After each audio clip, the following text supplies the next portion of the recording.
Le secteur minier au Gabon est principalement centré sur l'activité du manganèse, les autres ressources naturelles du pays n'étant pas encore exploitées, à l'exception de l'or.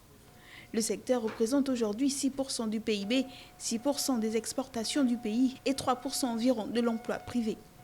Outre le manganèse et l'or, le minerai de fer, dont le Gabon détient des réserves abondantes, figure parmi les ressources naturelles stratégiques du pays. Alors que le sous-sol renfermerait aussi des métaux comme le niobium, des terres rares, de l'uranium, du cuivre ou encore du zinc. Avec l'arrivée de la Covid-19, l'Afrique connaîtra sa récession depuis plus de 25 ans. Ces prévisions de la Banque mondiale pointent les économies largement dépendantes des exportations, notamment minières. Un sujet qui préoccupe bien évidemment le Gabon et soulève un certain nombre de défis. Il s'agit dans un premier temps d'essayer de maintenir la production. Pour maintenir la production, c'est maintenir le rythme de travail. Or, ce rythme de travail ne peut être soutenu qu'avec, je dirais, les employés qui y sont.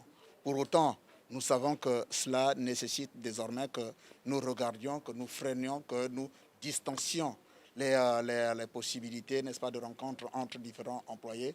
Mais le ministre gabonais du pétrole insiste, production, oui, mais la qualité compte.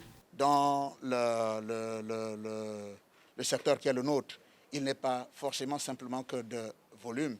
Il s'agit également de compenser parfois avec la qualité de produit que nous mettons et en espérant que les cours également suivent pour qu'au finish, l'équilibre se fasse, n'est-ce pas, entre la demande qui est celle qui est là, l'offre que nous fournissons.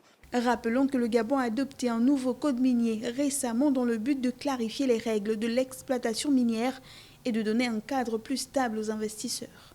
Mais les cours mondiaux des matières sont aujourd'hui un handicap sérieux à l'exploitation de ces ressources, surtout en ces temps de coronavirus.